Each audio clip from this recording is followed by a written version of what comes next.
Olha quem tá aí entre nós. Giovana. E aí, galera? Deixa eu só abrir um negocinho aqui. Pronto. Gente, é isso aí. Estamos aqui de novo. Fazer mais uma live marota. Sempre com pessoas incríveis. Aí do nossa teoria central. Então, gente, seguinte. Sejam todos e todas bem-vindos e bem-vindas. Essa live vai ser bem bacana, porque ela até meio que complementa a live que foi feita aí da última vez, na quarta-feira. Quem perdeu, dá um joinha lá no YouTube pra gente, dá aquela força, clica, se inscreve, acompanha, assiste live, compartilha com a galera. Enfim, é bem legal ter a parceria de todo mundo aí. Enfim, quem quiser, assiste, porque elas meio que se encaixam de certa maneira, né? A gente vai até falar de vidas e de morte, que é o caso. Beleza? E aí a gente tem um convidado lindo, maravilhoso. Hoje é um papo com o Lucas. Cadê o pedido desse brother aí pra gente colocar na nossa live? Pra eu poder inserir ele aqui dentro. Espero que vocês curtam. Eu já achei ele aqui. Ele vai acompanhar, você vai conseguir clicar aí. Vem, Lucas, vem pra essa live. Aê, Fala, chegou. Manu! E aí, meu Fala amigão? aí. Beleza? De boa. Deixa eu, Bora pra essa live aí? deixa eu ajeitar esse treco aqui. Finalmente, né? Vamos fazer uma junto, né? Finalmente. Tá faltando, né? Tava faltando, a gente não tinha feito nenhuma ainda. Nenhuma junto. Então já é a nossa É, primeira de muitas. muitas, com certeza. E aí, De como vão as muitas. coisas? Aderiu Tô a. bem. Eu aderi, então, eu entrei no movimento, né? É, Entrei no movimento do corte de cabelo, não deu, não tem como resistir, a quarentena cansa de falar, tem que fazer alguma coisa, eu vou cortar o cabelo. Aí é chega em isso aí, casa só Renato. É a dupla do raspar a corte máquina. rente. Na verdade, é do preguiçoso mesmo, porque daí a gente corta e faz E assim. é isso, Não fica precisa. mais fácil. Você Meu, acorda, você faz assim, ó, acabou. exato, é uma satisfação isso aqui, não ter que ficar penteando o cabelo, não ter que, meu Deus do céu, maravilha. Eu Gente, acho que a gente olha, tem que convidar. Olha aí, ó. Quem tá sem, né, já foi o sorteio. Espera o próximo, vai que rola. Acompanha aí o nosso Instagram. A gente tem que chamar a galera aí, tipo, o Renato, a Giovana também pra aderir ao corte de cabelo, né? Eu acho sim, justo. sim, é verdade. Eu acho que a Giovana cairia bem. Eu acho também, acho que a Giovana tinha que Ó, o cortar. O Fábio, Fábio, né? Fábio acabou de entrar, ele tá com aquele cabelão dele lá, ia ficar legal também, o cabelo dele assim. O que você Eu acha, também Fábio? acho. Acho que ele tem que cortar mesmo. Mudar esse visual aí, dar um tapa nesse visual de quarentena. Entrar no movimento. É, Bom, vamos começar vamos essa embora, conversa. E aí eu queria começar essa conversa de um jeito assim, que é pra gente pensar um pouco, beleza? bora. Vamos Vou pra ler alguns dentro. nomes. Vou ler alguns nomes. São poucos, né? Não, senão a gente ia passar aqui uma hora lendo, então resolvi selecionar alguns.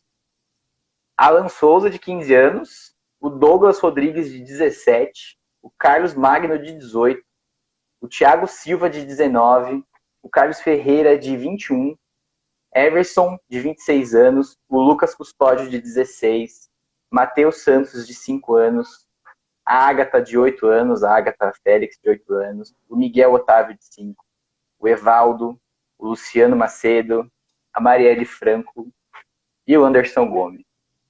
Alguns nomes para a gente começar a pensar no que é a necropolítica e o necroestado brasileiro, né? Todos eles vítimas Vítimas, disso que a gente sim.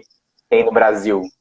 Isso, e eu acho que nada melhor do que começar com isso, obviamente não com satisfação, né, mas com Exato. um pesar gigantesco, né, para a gente pensar exatamente o que que a gente fala quando está falando de necropolítica, né. Acho que foi um tema que até naquela onda que a gente acabou sugerindo, pedindo para as pessoas sugerirem, né, apareceu, porque de fato é um conceito, né, que surgiu e que está tá ficando assim, recorrente, né, a fala, e de alguma forma faz sentido a gente falar um pouquinho sobre isso, né. Primeiro que necropolítica tem a ver com morte, né, o necro, né, tudo a ver com a questão da morte, e política, poder, né. Então o poder começa falando sobre isso, Manuel, tá. Tô te ouvindo, tá? Aqui tá rodando Deu normal. uma travada aqui para mim. É.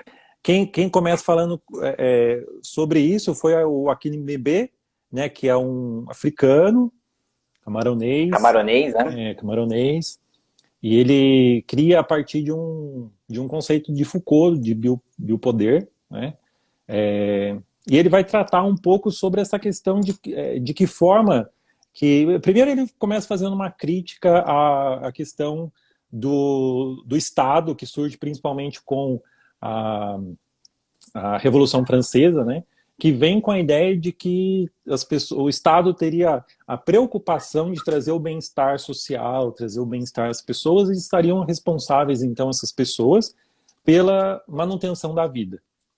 E ele faz uma crítica a isso, né? Ele faz, pegando, obviamente, dados históricos que demonstram isso, que, na verdade, o Estado não está preocupado com isso, né? Ele não está preocupado com a manutenção da vida, muito pelo contrário, né? Ele, sistematicamente, ele vem organizando, isso não é uma criação do Estado brasileiro, né? Mas já vem de anos, mas ele vem criando e sistematizando formas de exploração e de morte dos sujeitos, né? Então, isso acaba chegando até nós, né? E o Mbembe ele vem dizer de forma até bem clara isso, principalmente com relação à população negra, né? É urgente a gente discutir sobre isso, uma vez da situação que nós temos, a quantidade de pessoas negras que morrem. Enfim, eu trouxe também alguns dados aqui para não ficar falando bobeira, mas que a gente vai discutindo ao longo disso. Você quer falar alguma coisa ou bora continuar? Vamos continuar, manda aí. E esses dados, que dados são esses que você trouxe? Só para terminar de contextualizar, né? Falando sobre essa crítica à soberania que o Mbembe faz, né? Ele cita alguns exemplos, né, de como que o Estado, ele sistematicamente ele foi colocando a morte ao invés de proteção à vida, né? Então, se a gente pegar alguns eventos, por exemplo, Primeira Guerra Mundial, né, quantas pessoas não morreram? Na Segunda, ou se a gente retrocede para falar sobre a questão da escravidão, sobre o próprio neocolonialismo, né, que vem nessa pegada aí anterior à Primeira Guerra Mundial e depois continua até, né, os países começarem a se tornarem independentes. Tudo isso, no fundo, foi uma forma sistemática de fazer com que o Estado ele tivesse preocupado muito mais com fazer a manutenção da morte, e essa manutenção da morte ela está totalmente atrelada com fazer com que as pessoas sintam medo de fazerem ou se manifestarem ou estarem em lugares que talvez sejam políticos, e por isso acabam ficando silenciados de diversas formas, né? Então acho que essa necropolítica ela não e aí isso que é uma coisa interessante, ela não é uma falta de opção ou ela é um desvio do caráter do poder político, muito pelo contrário, é um projeto político. E como projeto, sistematicamente a gente vai percebendo, e isso a gente não está nem entrando no Brasil, porque eu acho que é um trabalho que a gente vai fazer ainda, só estou contextualizando de uma forma geral, né? Mas a gente vai vendo maneiras sistemáticas do Estado de manter a morte como sinal de projeto e não como desvio de caráter de um governo, enfim, né? Então acho que isso é uma coisa bacana para a gente começar a pensar o conceito de uma forma geral, né? Boa. A gente começou aí, pra galera que tá entrando agora, enfim, chegando, a gente começou essa live, o tema da live é necropolítica, um tema muito presente na nossa sociedade, pro Brasil, como o Lucas acabou de falar, quando a gente fala de Brasil, a gente nem entrou, né, o Lucas trouxe a definição em si, nem começamos a falar de Brasil, mas todos nós sabemos o que é essa necropolítica no nosso país. E aí eu comecei lendo esses nomes, né, pra gente não esquecer que as pessoas que morrem no Brasil, especialmente no Brasil, né, são pessoas, são sujeitos, né? e que no necroestado, ou nessa necropolítica, eles não têm esse caráter de sujeito. Eles são esquecidos, são tidos como mais um número, mais uma estatística, né? Fora os próprios sujeitos, pessoas no Brasil que não estão identificadas, né, que são mortos não identificados, também entram dentro dessa mesma ideia, né? Pessoas que morrem aí na rua, etc., e não tem identificação, enfim, ou saiu da casa da família e morreu numa outra cidade, e aí não sabe onde está tido como desaparecido, mas já foi morto, não só por agentes da própria sociedade, a milícia, etc., né, e homicídios que aconteceram, mas ou parte do próprio Estado, né, por agentes do próprio Estado, usando a sua força aí. Então, para a gente pensar mesmo, é um tema muito forte, eu acho que é um tema que exige um respeito, né, muito forte, em homenagem, em nome dessas pessoas, e que bate no nosso âmago para a gente pensar que tipo de sociedade a gente quer ter e qual é o papel do Estado. Né? Como você me falou, você falou da questão da soberania, né, e aí isso permite o Estado ter esse poder de polícia e de morte e decidir o que é, quem vive e quem morre. Né? Essa é a grande força que esse Estado tem. Ao mesmo tempo que não é só o próprio Estado, mas outros agentes sociais que também podem estar no poder, são políticos, né? Não estão necessariamente no poder político, no caso do Brasil estão, mas não necessariamente estão no poder político em si, né? Como governadores, prefeitos, presidente, etc. Mas que podem agir de maneira a também escolher quem vive e quem morre por uma situação política, né? Como o caso da milícia. As milícias no Rio de Janeiro são desse grande exemplo. E aí que não se soma só a violência, né? A gente também está falando de acessos, por exemplo, à saúde, né? Então, quando a gente tem uma saúde pública deteriorada, que leva à morte de diversas pessoas, isso também significa aí parte dessa necropolítica, né? Você também deixar que as pessoas morram nas filas dos hospitais, que elas não têm acesso, etc. Isso também torna um instrumento aí de sociedade da necropolítica. Isso. Enfim, vamos ver o que mandaram. Pode falar, Lucão, fala aí. Então, o Fábio lembrando bem da questão dos mortos indígenas, né, durante a ditadura e também agora do Covid, que na real, Fábio, acho que assim, a gente vai entrar nisso até no esquema que eu imaginei aqui, porque assim, é muito óbvio a gente falar hoje sobre a questão do Covid, mas eu pelo menos na minha organização mental aqui, eu fiquei pensando em como a gente tentar entender que, na verdade, o que está acontecendo hoje no Brasil com a relação ao Covid nada mais é do que uma normalidade de ação do governo, não é uma exceção. Né? O que o Bolsonaro está fazendo hoje não foi uma exceção em se tratando de história política do Brasil. Né? Mas é só a manifestação de uma mentalidade necro que já vem de anos. Então, para essa organização que eu imaginei aqui, a gente pode tentar abordar a questão do necro sobre 4 pontos de vista muito importantes aí. A questão política, econômica, social e cultural, se é que aquele negócio, né? A gente divide por uma questão metodológica, mas é sempre importante considerar que os 4 pontos que eu citei aqui, elas, de alguma forma, elas se interrelacionam, né?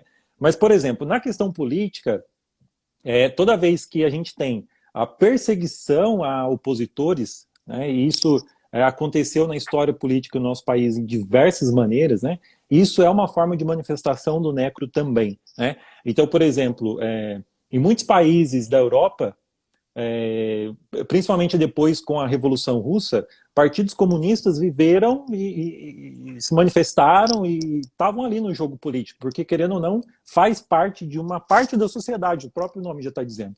No Brasil, não. Né? Eles foram duramente perseguidos em vários períodos da história, foram proibidos. Né? A gente teve uma áurea vamos dizer assim, de medo do comunismo, como se fosse a coisa pior do mundo, né? Enfim, e sendo que as pessoas não tinham contato e nem sabiam exatamente do que se tratava, mas só da propaganda contrária, porque querendo ou não, o que vinha até a gente vinha via Estados Unidos, propaganda e tudo que era o principal opositor da União Soviética, então obviamente vinha de forma totalmente enviesada, né? Então, a questão política, ela se manifesta dessa forma, e que até hoje, né, a gente continua considerando o mesmo fato quando numa campanha presidencial você tem um discurso de que a gente precisa eliminar a petralhada. Né? Metralhar, né, a petralhada. Então, no fundo, e isso não é só aqui no Brasil, nos Estados Unidos também, né? Porque o Trump ele fez a mesma coisa na sua campanha política, né? No sentido de eliminação dos opositores. Então, e eu estou pegando aqui o Brasil especificamente porque a gente está falando daqui, né? Mas isso não é uma inauguração também do Estado brasileiro, volto a repetir. Então, isso na questão política. Fica evidente isso, que a oposição no Brasil, ela nunca conseguiu ser uma oposição, vamos dizer assim, que conseguiu ter o Estado democrático, ou participar efetivamente de um Estado democrático de forma muito tranquila. Né? Sempre foi a base de porrada, pancadaria e vivendo muitas vezes à margem do jogo político, como é o caso que eu estou citando aqui do Partido Comunista. Né? A gente pode citar, por exemplo, a questão econômica, e aí fazendo outro eixo de como que essa necropolítica vai se instaurando, né? Quando a gente olha, por exemplo, a questão do liberalismo, né? Quer dizer, a forma como, nessa questão econômica, o liberalismo ele é empregado justamente para não pensar na questão da vida, né? Muito pelo contrário, em última instância, a gente está pensando no lucro que a empresa vai ter, né? Se fala muito em salvar, né, agora principalmente, né, salvar a economia, porque a gente precisa salvar a economia morre mais de 1.000 pessoas por dia e a gente está começando a normalizar o processo de Covid, dessas mortes, porque afinal de contas o mundo não pode parar. Então, a economia talvez ela seja a ponta mais gritante dessa política da necropolítica, né? Porque de fato a gente percebe que a vida ela é pouquíssima ou quase nada importante, né? Mas muito pelo contrário, o lucro. E aí, pegando o que o Fábio citou aí da população indígena, né? O que está em jogo quando, por exemplo, agora semana passada, né, a gente teve uma população indígena que estava totalmente sendo tirada da sua terra, né? Agora, eu estava vendo, o pessoal estava com aquela técnica dos correntões, né? Devastando um monte de área lá na Amazônia, enfim, para o agronegócio, né? E qual que é o discurso, né? E isso é uma coisa que o Mbembe vai falar bastante também, que muitas vezes essa necropolítica ela é ratificada, ela é posta, isso mesmo, Gi, obrigado pela lembrança, é o povo Yanomami, eu estava tentando lembrar o nome do povo, e muitas vezes ela é ratificada, ela é confirmada pelo discurso. Quer dizer, então, só de a gente ter um ministro do meio ambiente, por exemplo, que numa reunião fala, vamos aproveitar o Covid para passar tudo, porque está todo mundo preocupado com isso e não vai nem ligar. Então, olha só o peso prático, vamos dizer assim, que esse discurso tem. Então, a fala, ela não fica só na fala, né? Ela tem implicações concretas muito grandes, né? E aí a gente tem esse outro braço também econômico voltado para isso. A gente pode falar de uma questão social da necropolítica, que por exemplo, agora acabei de citar a questão indígena, mas também a gente tem a população negra, a gente tem, por exemplo, os LGBTs, que são... A gente é um dos países que mais assassina LGBTs no mundo, né? A população negra é a que mais morre, e aí, falando um pouquinho dos dados que eu trouxe aqui, né? Quis pegar para não falar bobeira, porque tem gente que fala isso, mas acaba não citando, né? Então, é só, 56% da nossa população é negra. Então, assim, ou seja, maioria, né? 60% da nossa população carcerária é negra. 64% dos desempregados são negros. 47% desses que estão desempregados, 47% estão na informalidade total. A renda é quase o dobro do branco. Então, a renda básica do negro é de 934, do branco 1846. A gente tem 32,9% da população negra que está na linha da pobreza e 8,8% está abaixo da linha da pobreza. Então, quer dizer, 75,5% das pessoas que são assassinadas hoje no Brasil são negros. Então, quer dizer, a gente não está falando de uma coisa que fica só no discurso, a gente não está falando de uma coisa que está só as pessoas estão só falando, só não gostam, não. Isso tem implicações concretas a partir dos dados, né, que a gente percebe que são as pessoas que mais morrem. Então, tem isso, ou seja, então socialmente ela tem um peso muito grande. E aí, se a gente vai para a área cultural, também, quer dizer, quais são os lugares, por exemplo, que a gente tem mais acesso à cultura, a lazer, né? Isso não é à toa. Não é à toa que numa periferia você não tem, por exemplo, salas de cinema, salas de teatro, né? Quer dizer, querendo ou não, o deslocamento dessas pessoas para o centro requer dinheiro. Então não é qualquer pessoa que consegue, por exemplo, ir para um centro, ter um entretenimento, ter essa possibilidade. Então, a lógica, né? E aí é onde a gente cai no que eu estava querendo dizer, de que o que hoje a gente tem em relação ao Covid, na verdade, é só uma manifestação do que, historicamente, o Brasil já vem fazendo com a sua população, que é simplesmente aniquilar, silenciar, né, e deixar à margem da participação de qualquer coisa política, assim, né? Então, acho que essa reflexão, assim, para aprofundar. Não sei o que você acha. Na verdade, não só acho como concordo, né? Na verdade, concordo com tudo que você trouxe. Né? E você traz um elemento muito forte, que é característico da necropolítica, mas também é muito característico do Brasil, mas também o Trump fez isso também, como você citou, que é criar esse inimigo interno, né? Essa necessidade de sempre ter um inimigo interno. Então, antes eram os comunistas, e aí se justifica todo um golpe, etc., e toda a violência que veio a partir dele.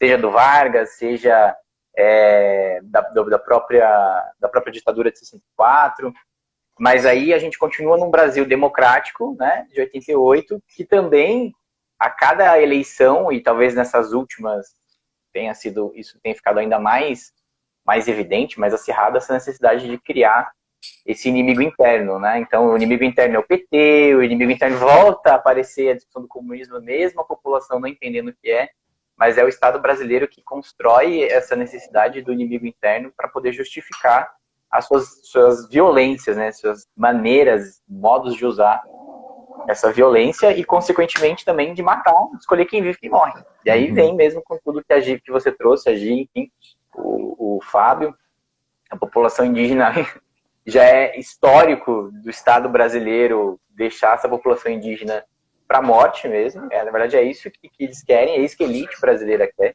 inclusive, que acabe logo. E a questão do povo preto, né?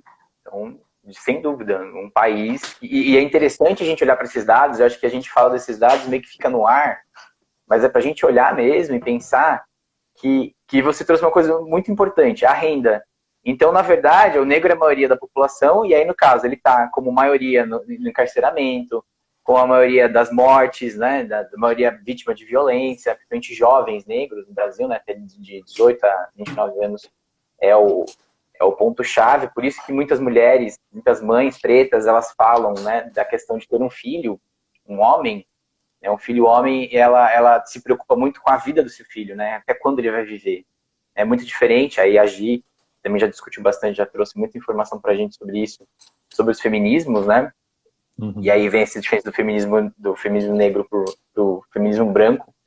Então, a mulher branca está pensando ali na possibilidade de ser dona do corpo, mas a mulher negra está pensando se o filho dela vai continuar vivo, numa sociedade que sistematicamente mata esse filho. Então, ele é estatística, ela sabe que ele, por ser negro, vai morrer, ou não, né? Se passar dela, que ótimo. Mas a chance de ser confundido na rua porque está portando um guarda-chuva, ou porque está dirigindo um carro e vão dar 80 tiros para avisar, olha, para o seu carro, a gente vai dar 80 tiros para você, só para dar um aviso, né? Você não pode passar daquela área. Porque é assim, né? O Estado brasileiro, o Exército brasileiro, a polícia brasileira, os políticos brasileiros, eles usam dessa máquina, dessa estrutura, desse projeto de necropolítica para se manter no poder. Sim. E aí isso perpassa, como você falou, o acesso à cultura, o acesso à renda, de novo, né, falando da renda, como a renda do branco e do negro é muito diferente. Então o negro, ele é a maioria sempre nessas coisas da morte, etc. Mas é minoria no acesso a direitos, é minoria na universidade, é minoria no acesso à renda, é minoria nos empregos formais, né? Muitos deles estão no emprego informal. E aí, com essa nova carteira de trabalho aí que eles trouxeram, essa reforma trabalhista que permite um contrato direto com o trabalhador, que não faz o menor sentido, aí não garante quem vai atingir essa população preta. O coronavírus mata, isso não é dado qualquer, a gente tem um monte de notícia aí falando mesmo que quem morre de coronavírus no Brasil é pobre preto, né? Então, isso. É isso, né? A gente está escolhendo quem está vivendo e quem está morrendo. Exatamente, essa é a verdade. Exatamente. A gente não, né? O Estado brasileiro. O Estado brasileiro. Eu até gostaria de reforçar um pouquinho a questão do discurso, né? Que é uma coisa que o Foucault, por exemplo, fala bastante e que o Mampé também fala quando ele vai sustentar a questão da necropolítica, né? O quanto o discurso ele legitima uma prática de violência e, consequentemente, de necro, né? E é interessante pensar, cara, o quanto, muitas vezes, a gente ouve alguém falando algumas coisas e a gente normaliza, né, isso como se fosse alguma coisa, não, ele é o tiozão, ele, olha a idade dele, né, e a gente vai fazendo esse exercício de, vamos dizer assim, de fechar os olhos, né, e a gente não vai percebendo o quanto que isso. E aí, eu estava lendo um artigo esses tempos atrás que falava um pouquinho o quanto que o resultado que nós temos hoje em relação ao governo extremamente desastroso, como está sendo, né? No fundo foi porque as instituições do Brasil, elas não foram dando conta de fazer com que esse discurso ele ficasse controlado. E aí, por exemplo, se a gente pega, por exemplo, o Bolsonaro, desde quando ele foi lá e homenageou um torturador quando ele vai fazer o voto, né, o voto dele. Então, imagina, gente, ele está homenageando um torturador, né? Não está homenageando reconhecidamente torturador, né? Reconhecido torturador. E isso é uma outra coisa que a gente pode discutir, o fato de o Brasil não ter julgado devidamente, né, os seus torturadores, né? Quer dizer, uma outra manifestação da nossa necropolítica, né? Quer dizer, a gente normalizou total a quantidade de mortos que ocorreram, então, na ditadura. Mas aí tá, ele veio e homenageia um torturador. Mas ele é o tiozão, é o Bolsonaro. Quem acreditava que o Bolsonaro ia ser presidente um dia? Ninguém, né? Vamos ser sinceros, ninguém acreditava. Acho que nem ele acreditava, né? Aí, beleza. Aí ele sai, né? Ele começa a sistematicamente, depois o filho vem falando que para fechar o Congresso basta um cabo e um soldado e tranquilo. Depois fala do AI-5. Então, quer dizer, a gente está vendo, né, uma escalada de um discurso autoritário e que isso, as pessoas não estão percebendo o quanto que isso reverbera no cotidiano, né? Não fica só no discurso, uma vez que a gente tem um presidente que está falando, não sou eu, não é você, não é o Joãozinho da esquina, né? É um presidente. Então, e para a gente analisar o quanto que esse discurso ele tem poder, é só a gente ver, por exemplo, o que ele fez na último mês aí, falando para o pessoal investigar os hospitais porque ele achava que estava tendo desvio. O que aconteceu no outro dia? Violência, né? O pessoal foi lá, invadiu o hospital e tal. Então, quer dizer, não é uma coisa, e as pessoas precisam perceber isso, que fica no discurso e acabou. Não, isso tem uma repercussão na prática, e por isso é necessário a análise, né, dos nossos discursos, porque, e aí a gente entra um pouco em Foucault também, né, porque esse discurso ele é carregado de um senso ideológico, de uma historicidade, e que de alguma forma ele está manifestando ali todos os nossos preconceitos e também um projeto que está por trás disso, como a gente falou, que é o projeto de necropolítica. Então, esse discurso é uma coisa importante de a gente perceber e, obviamente, olhar para esse discurso nosso, né, e perceber o quanto que muitas vezes o nosso próprio discurso ele reproduz esse discurso de morte. Por exemplo, bandido bom é bandido morto. Isso é uma coisa que pegou, né? Parece que pegou, né? Então, um monte de gente fala, né? E não percebe a própria contradição que existe na fala, né? Quer dizer, se bandido bom é bandido morto, mas quem que é o bandido? Que mata. Então, se você está querendo matar outra pessoa, você também é bandido. Então, quer dizer, a própria fala já... E quem que define o que é bandido? E aí, isso, a gente já entra de novo na questão da estrutura de necropolítica, né? Quem que define quem é o bandido? Porque, assim... Dentro dessa estrutura necro, a gente claramente percebe que foi eleito quem é o inimigo, quem tem que ser eliminado, quem tem que ser vigiado. E quem que é? É o cara da periferia.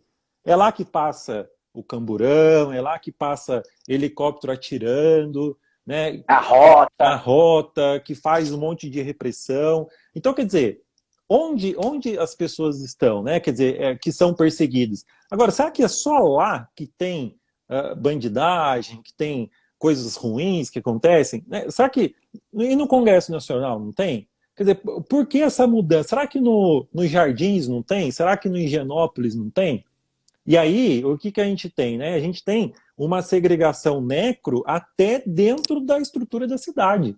Né? Quer dizer, ou seja, alguns bairros eles são mais vigiados, porque potencialmente são os caras que, teoricamente, vão gerar violência e por isso eles têm que ser silenciados de alguma forma. A gente não consegue perceber, e aí uma leitura um pouco mais marxista, né? O quanto que muitas vezes existe uma contrariedade da população. Será que o erro não está no sistema? Né? Será que não tem uma estrutura que está fazendo com que as pessoas sejam violentas, tenham desigualdade? Enfim, então, quer dizer, tudo isso, no fundo, né, e aí volta a ideia de ser um projeto, né, necropolítica, né, me parece que o Estado brasileiro tem se especializado em silenciar as populações, né, de uma forma geral, né, de não dar visibilidade. A sorte que a internet ela permite um pouco mais isso, mas ainda não é o quanto a gente precisaria mesmo para ter essa visibilidade, vamos dizer assim, alcançada, né? Quer dizer, então a gente precisa dar mais voz a essas pessoas e trazê-las para participar mais da política, que é uma coisa que a população brasileira não foi acostumada historicamente a fazer, né? Sem dúvida. E você cita, né, quando você cita, aliás, né, para falar de necropolítica, você falou, tem que falar de Foucault, né? E aí muita gente tem dificuldade de entender o que é esse poder, né? Quando a gente fala que tem o poder de escolher, o poder de tomar decisão, quem morre, quem vive, né? No Brasil, como você disse, que já escolheu, já sabe quem é que vai viver, quem vai morrer. A gente tem que lembrar que o poder perpassa por essas relações. Toda relação vai ser construída sobre esse poder. Né? Tem poderes em todas as relações.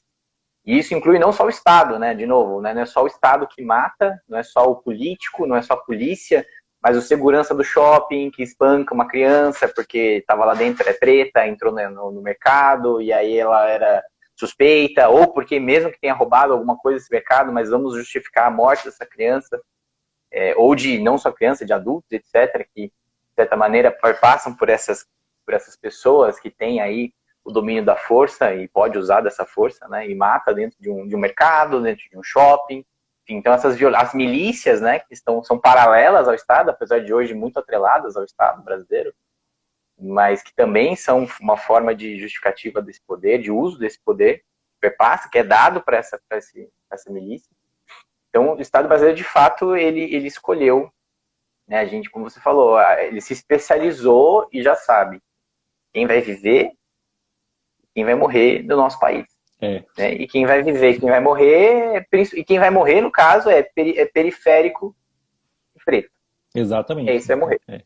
Né? E aí o que justifica também, aí, de novo, né? Também matar a população indígena. Como você falou, o discurso faz muita diferença. Então, quando o ministro do Meio Ambiente, o presidente da República, falam que tudo bem, a gente vai invadir a Amazônia, a gente vai usar essa Amazônia da maneira que a gente quiser, esse discurso de desenvolvimento sustentável é balela de países aí, ou balela da ONU, que é comunista, marxista e louca. Então, a gente, no Brasil, não é assim que funciona. A gente vai usar o potencial mineral da Amazônia, a gente vai usar o potencial do solo da Amazônia para poder botar gado, para poder botar soja, destrói toda essa biodiversidade.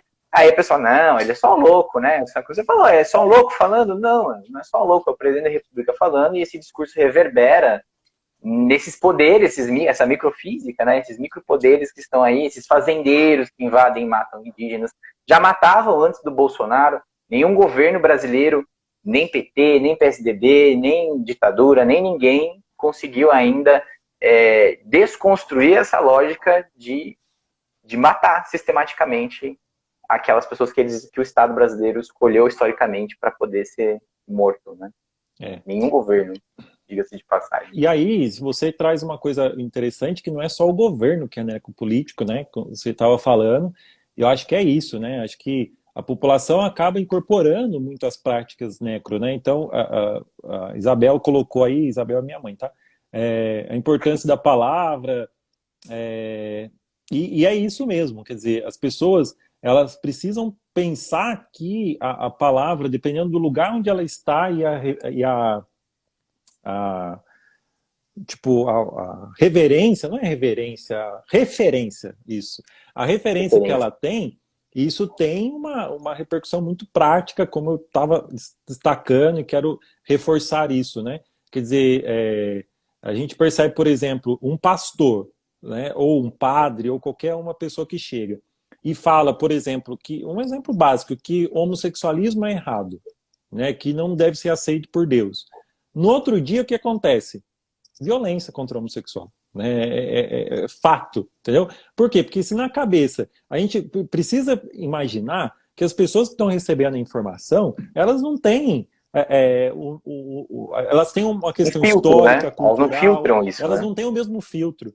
Então, uma vez que uma pessoa simplesmente fala isso é errado, algumas pessoas vão lutar contra e lutar no sentido bem físico mesmo, entendeu? E aí a gente vê, por exemplo, o pessoal sendo agredido na Paulista e tudo mais. Então, o peso do discurso ele é muito grande, né? Ele não fica, e aí, reforçando, né? Ele não fica só na fala, ele tem uma repercussão na prática que é muito forte.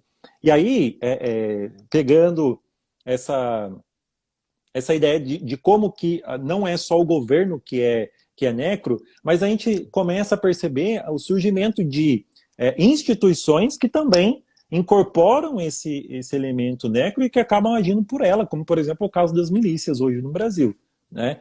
Que age totalmente à margem, paralela a tudo que o Estado considera como Estado de Direito, vamos lá, né? Vamos colocar isso, e quem que pega os caras?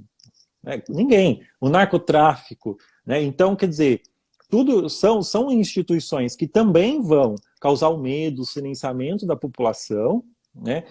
E que age, né? Tem esse modus operandi aí como essa política necro tem. Em última instância, e isso é uma coisa que o Mampê vai falar bastante também, né?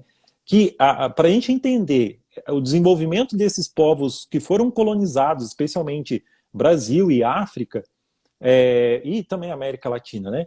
A gente precisa entender a questão de como que esse funcionamento da morte, ou pelo menos da violência que vai silenciar essas pessoas, ela funciona. E a partir disso a gente consegue entender o desenvolvimento social em todo, como aconteceu. Então, como é que a gente tem uma população que 56% da população é negra e a gente, por exemplo, não tem ninguém que, ou dificilmente a gente vê, por exemplo, nas escolas, um professor negro?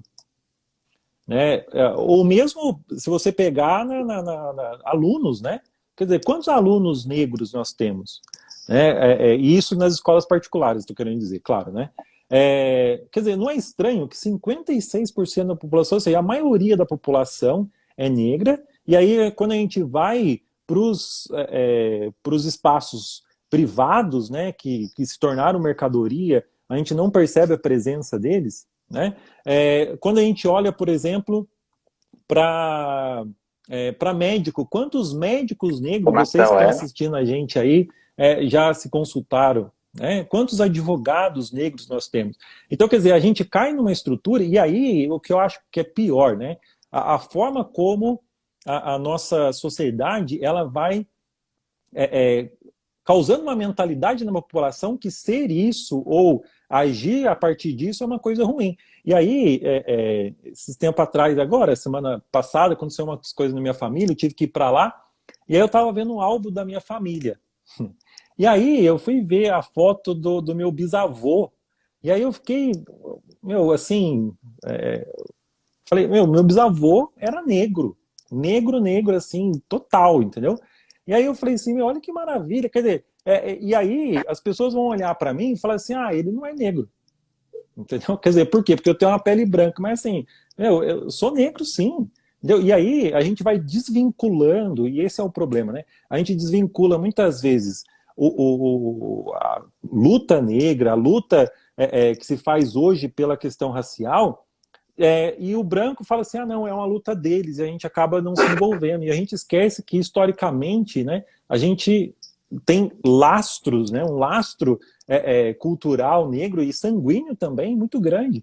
Então, quer dizer, como ignorar isso? Mas aí é a estratégia, né, a estratégia do governo necro, que é dividir, porque quanto mais divisor for, dividido estiver, né, a população, mais difícil vai ficar a unificação, né, as pessoas se organizarem para conseguir lutar contra um sistema. Então, eu acho que os mecanismos que são utilizados para fazer esse silenciamento são múltiplos, né? São múltiplos. E a gente está citando alguns aqui, eu tenho outros ainda para falar, mas pode falar aí, senão só eu falo. Não, de fato. São múltiplos, enfim, e a gente é meio expert nisso, né? É legal você ter citado, vou pegar a sua fala da questão da homossexualidade, né? Como você falou, o discurso contra a homossexualidade, a transexualidade, enfim, tudo né, o LGBTQIA+, esse grupo, e principalmente a sociedade cristã brasileira, focada, vou citar mesmo, né, pensando aí no cristianismo evangélico neopentecostal, que tem um poder de discurso muito forte, muito, muito potente, né, porque atinge diversas classes mesmo, e está nas periferias das cidades, das grandes cidades brasileiras, e trazem esse discurso da homossexualidade como um problema, como inimigo, né, e como é o que vai desconstruir a cultura, né, que vai tirar as tradições, que vai quebrar o que a sociedade é, a sociedade nunca vai voltar a ser se a gente deixar que as pessoas casem, que homens casem com homens, que as pessoas possam ser trans e etc, né? E aí isso justifica, sem dúvida, assassinato sistemático dessa população. O Brasil é o país que mais mata homossexuais, é o país que mais mata travestis no mundo. E a gente, né, eu ouço muito as pessoas quando falam de, por exemplo, citando as travestis, as pessoas quando falam, né, vão usar no gênero masculino, no sentido pejorativo, porque essa população é a população necro, né, que sofre essa política necro, que é de ficar que acaba se envolvendo com a prostituição e no mundo da noite aí, né, e sofrendo todo tipo de violência literal, né, de morte, porque vai ser só mais um cadáver, mais uma travesti morta no Brasil, e não tem nome, né, e que se tem nome vai usar o nome masculino na hora de colocar a lápide dela, né, isso também mostra o apagamento histórico dessa pessoa, dessa identidade dessa pessoa que morreu, enfim. E que isso faz parte, sem dúvida, dessa política necro que o Brasil adotou. Sim. E o mais interessante também, quando a gente fala da política necro, que é isso, ela escolhe quem vai morrer e quem não vai, né? Então, vamos dar um exemplo de colonização, como já foi citado, para dizer que não é só algo de 2020, né? Mas todo esse período de colonização no Brasil, ou do neocolonialismo na África, o Congo belga, né? Então, os belgas não eram tratados da mesma maneira que os congoleses eram tratados, né? Então, a morte sistemática desses congoleses era super aceita pelo povo belga, né? Pela monarquia e tudo mais, mas o povo não tinha. Então, é exatamente isso que a gente está discutindo, né? Direitos humanos, né? Então, de novo, bandido bom, bandido morto. Aí, quando chega a galera dos direitos humanos aí, para, né, os grupos, né, os ativistas da discussão sobre direitos humanos chegam aí, o povo, é mimimi, quer defender bandido, então leva para casa, né, que deixa matar se fosse sua filha, aquela coisa toda, mas esquece que as pessoas são seres humanos e que o problema, na verdade, está na própria justiça, que é burguesa, né? A gente não pode esquecer que a justiça brasileira é branca e ela é burguesa. Eu acho que, para ficar mais fácil, galera que curte Porta dos Fundos aí, tem um vídeo antigo deles já, né, uns 4, 5 anos talvez, que eles estão fazendo, que o Fábio Porchat é um juiz, ele vai julgar lá os casos, né, e aí todo caso que é do negro, ele é culpado, né, negro, é homem, se é mulher preta também é culpada, né, vai usar do humor para trazer pra gente uma reflexão que esse é o Brasil que a gente vive, né. Exatamente. E aí até lanço uma pergunta para você pode responder a qualquer momento aí, mas eu penso, a gente pode falar em democracia no Brasil pensando nisso? Pensando na necropolítica, que o Brasil é especialista, não é o único, né? Mas é especialista. a gente pode dizer que o Brasil é democrático, de fato? Ou isso é só E foi Fábio uma só efemeridade da nossa cabeça? colocou mais alguma coisa aí para um dado, né? Que a O Fábio. expectativa de vida trans é metade da média nacional, exatamente, né? E se a gente pegar dentro dos bairros do Brasil, a gente tem uma expectativa de vida diferente, né? Por exemplo, em São Paulo, dentro do bairro de São Paulo, se você comparar a expectativa de vida do Higienópolis com a ZL, por exemplo, a expectativa de vida é diferente, entendeu? Isso Cidade dentro de da Tiradentes, a mesma expectativa de vida é cidade, né? 37 anos. 37 anos a média, expectativa de vida lá na cidade de Tiradentes, enquanto em Genópolis e, enfim, tem mais uma Moema, a expectativa chega a quase 79 anos. Então, olha a diferença, né? Então, isso, querendo ou não, é mais um manifestar. E aí, só para fazer o anendo, eu já vou responder a sua pergunta, né? Que a gente vai comentar um pouco. Mas quando a gente vai, por exemplo, para a questão da Covid agora, né? Onde foram colocados os hospitais de campanha? Quer dizer, isso também já mostra a questão da necro aí. Quer dizer, porque na periferia não tem hospital de campanha. Isso eu estou falando de São Paulo. Não tem. Quer dizer, colocaram, se você for olhar onde os hospitais de campanha foram construídos, eles estão espalhados principalmente no centro. Então, quer dizer, a população da periferia não precisa de hospital, né? Quer dizer, e até os caras chegarem. Então, isso já mostra exatamente. E se a gente for colocar saneamento básico, onde que o saneamento básico está? Isso também é uma manifestação da necropolítica, porque é você não se importar ou não ter uma política pública voltada a essa população periférica. Então, isso é sim, né, repercussões, né, disso que a gente está falando aqui, o nosso tema de hoje.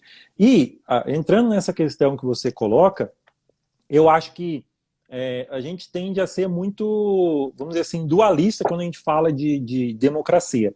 Ou é democracia, ou autoritarismo. A gente não consegue imaginar, pensar em um meio termo, né, para fazer uma discussão, né?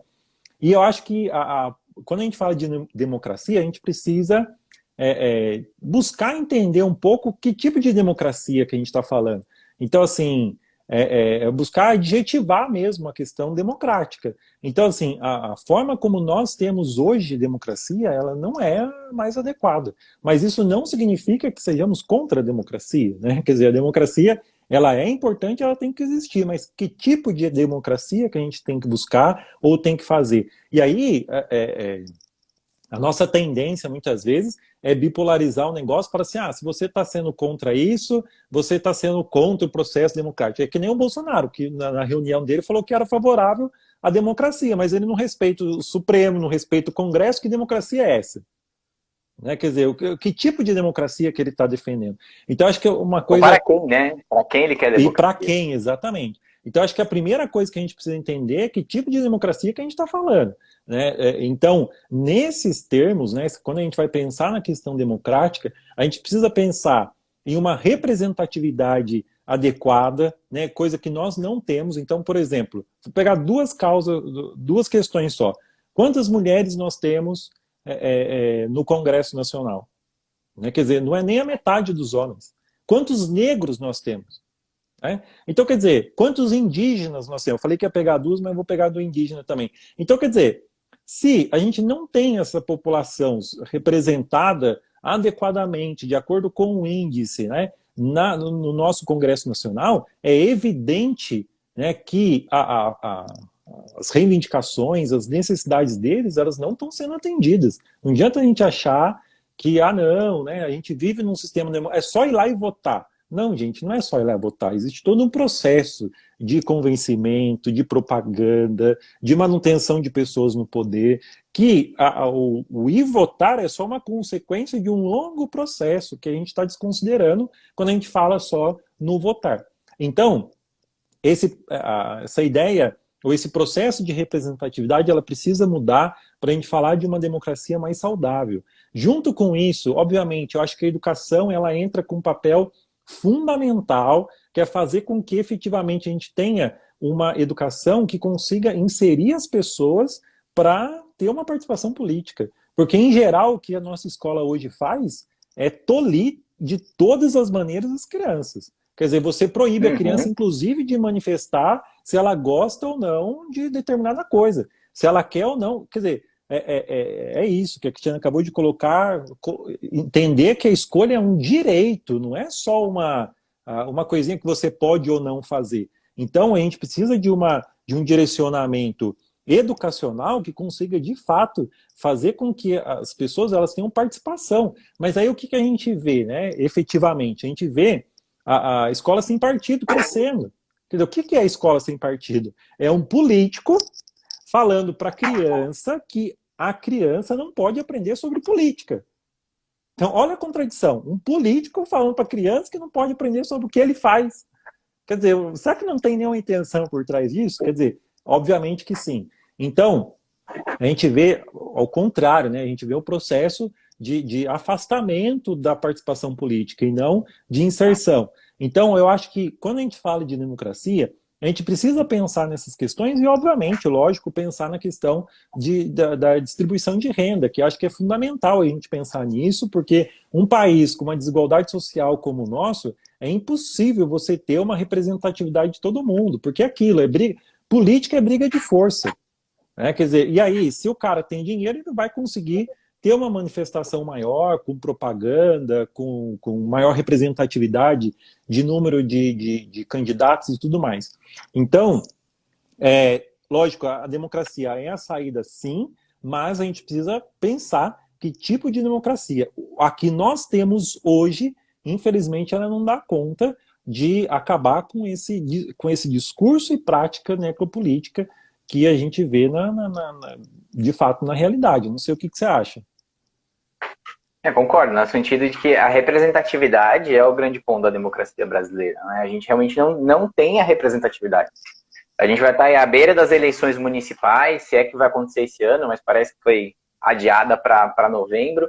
Então, eleições municipais, prefeitas. Quantas prefeitas vão ser eleitas? Quantas prefeitas vão ser indígenas? Vão ser pretas? Quantas vão ser homossexuais? Não é? Quantos esses prefeitos também vão ser homossexuais? Enfim, quantas vereadoras a gente vai eleger? Quantos esses vereadores e vereadoras a gente vai escolher que também são homossexuais, que são de outras religiões, então que vão olhar para outras pessoas, que são da periferia, né? Eu sempre brinco, né? Brinco não, né? A gente analisa muito, a gente vê esse discurso. O Dória é um exemplo de uma falha bizarra do nosso sistema, né? O Dória é um símbolo da Casa Branca brasileira, nesse sentido, né? É só o burguês rico brasileiro. Ele é governador do estado. Né? O que ele vai entender dessa periferia? Ele não mora, ele não conhece, nunca viveu, não sabe o que é. A mulher dele Mas que que ele o vai diga, trazer né? as dores dele, né? A mulher, então. Aí a gente tem esses casos durante essa semana, né? Essas falas bizarras que é a elite, é como a elite brasileira pensa. Essa elite que é branca, que é cisgênera, né? E predominantemente masculina, que vai decidir os rumos desse país. Então, por isso que, de fato, a nossa democracia que a gente tem hoje, ela não é uma democracia plena, né? Nós não vivemos no momento democrático. Por isso que eu até concordo com a Petra, né? Quando ela fala, apesar dela ter todo aquele vídeo, né, aquele filme, Democracia em Vertigem, que traz um olhar dela, né, bem particular sobre o PT e tudo mais, mas que a gente tenha sido um sonho efêmero, né? A gente só sonhou com essa democracia, a gente nunca alcançou ela de verdade. Aquele momento que a gente achou que a gente estava na democracia, a gente nunca esteve. Né? Porque esse mesmo governo também que estava nesse momento também não conseguiu trazer exatamente essa educação política para a população. Que não é só na escola, é na cidade, perpassa pela cidadania, né? Perpassa desses políticos construir processos participativos de decisão. Acho que Porto Alegre teve um momento muito específico isso nos anos 90, quando trouxe o orçamento participativo e colocou a população para decidir o orçamento da cidade. E aí isso cria uma cidadania, né? Cria uma pedagogia urbana, que a gente chama, que é de ensinar essa cidadania urbana, de viver, e isso é movimento político. Né? Obriga a população a estar antenada, a entender que políticos não estão ali só para a função deles, né? Mas estão para garantir a qualidade de vida mínima para a população como um todo. Né? A Isabel, de novo, trouxe aqui a questão da 800%, né? Aumentou o número de mortos indígenas. Então, e aí, ó, minha homenagem aqui aos povos indígenas. aqui o Felipe colocando que a única mulher ministra foi escolhida a dedo para descaracterizar o discurso feminista, exatamente. A Damares, ela consegue fazer isso com excelência, né? Quer dizer, com todos Muito. os descalabros das coisas que ela fala, é impressionante. E aí, isso é uma coisa interessante. Tem gente que fala assim, o governo ele tem dedo podre para escolher ministro. Agora, né, o ministro do Paraná recusou, né? Estava vendo hoje no jornal, né? Ele recusou a proposta de ser ministro da Educação. E aí, gente, eu quero dizer para vocês, isso não é dedo podre, isso é projeto político, tá? Uhum. Quando a gente usa algumas caracterizações, por exemplo, o Bolsonaro é louco, porque ele é tiozão, porque ele não sabe o que ele fala. E isso, na verdade, é uma Ele é mal forma... entendido, né? E as Exatamente, pessoas mal entendem mal ele. entendido, Ele não você sabe entendeu colocar as errado, palavras. não foi isso que ele quis dizer, né? E aí a gente vai descaracterizando assim, e é uma forma, no fundo, de a gente não culpabilizá-lo pelas coisas que acontecem, né? Então, e isso fica muito claro, muitas vezes, em quem muitas vezes defende, né, o que ele fala. Mas isso ele só quer dizer, né? Não tem. Não, tem, né? Tem, isso é um projeto político, né? E fica cada vez mais claro que o projeto dele é defender a família, né? Então, as escolhas, né, que foram feitas aí de ministros não foram por acaso, né? Elas tiveram uma intenção, né? Então, você tem o que eles chamam de área ideológica e a técnica, né? E cada vez menos a gente tem a área técnica, a gente tem muito mais a área ideológica, né? Que é lá alinhada com Olavo de Carvalho, né? E Estar sem ministro da Saúde é necropolítica, né? Não ter o ministro da com Saúde. certeza. Sem mensagem, então, impressionante, né? Como é que o país, na pior crise sanitária, né, dos últimos anos, consegue passar sem ministro da Saúde? Quer dizer, é impressionante, né? O quanto que. E aí tem gente que fala, né, não, ele não sabe o que ele está fazendo. Não, ele sabe sim, gente. E aí, eu acho que a gente já tem que caminhar para o final, infelizmente, né? Eu acho que eu quero Temos aí terminar com dois essa minutos. reflexão, né?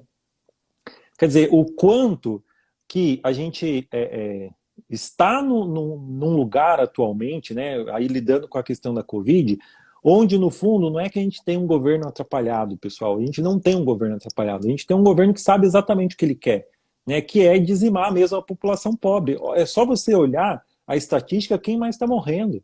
Não são os ricos estão conseguindo ficar em quarentena, estão conseguindo se proteger e não estão morrendo. E se em última instância precisar, vai ter lá o convênio que vai pagar. Então, o que nós temos agora é um projeto sistemático, necropolítico, né, de levar a população à morte. E isso a gente percebe pela falta de ministro, a começar com isso, né, as disputas ideológicas que se faz em cima de ações que deveriam estar sendo tomadas, mas não estão, porque aí fica com essa questão, porque ele é do partido X, Y, Z, e não se pensa efetivamente num programa de governo. Então não dá para a gente desvincular o que está acontecendo hoje. É lógico que o Bolsonaro não é culpado pela doença em si, mas pelo agravamento, pela forma como o Brasil está hoje, ele é sim responsável, né? Porque o Brasil hoje é um dos países que mais tem pessoas contaminadas. Então, quer dizer, você não ter um plano estratégico para conseguir sair disso é sim culpa do nosso governo. E volto a repetir, e aí com isso caminho para o final, né? Não é falta de habilidade de governo, muito pelo contrário, é um projeto. A gente está dentro Projeto. dele e a gente precisa se cuidar, né, no sentido de olhar outras manifestações e de voto, inclusive, para a gente não cair nessa armadilha novamente. Né? Boa, boa, Lucão. E aí, para a gente caminhar para o final, né? E não dá tempo da gente continuar falando mais, infelizmente. Vou voltar para o começo. Quero voltar para o começo da live. Vamos ler alguns dos nomes de novo, né? Vamos lembrar esses nomes. Então, o Vamos. Alan Souza, o Douglas Rodrigues, o Carlos Magno, o Thiago Silva, o Carlos Ferreira, Everson, o Lucas Custódio, o Matheus Moraes, a Agatha Félix, o Miguel, né, o menino de 5 anos, o Evaldo Rosa, o dos 80 tiros, para a gente lembrar quem é, o Luciano Macedo, a Marielle Franco, o Luciano morreu junto com o Evaldo, a Marielle Franco e o Anderson. Pra gente não esquecer quem são essas pessoas. Beleza? Beijo. Falou, Lucão. A Falou, gente se gente. vê.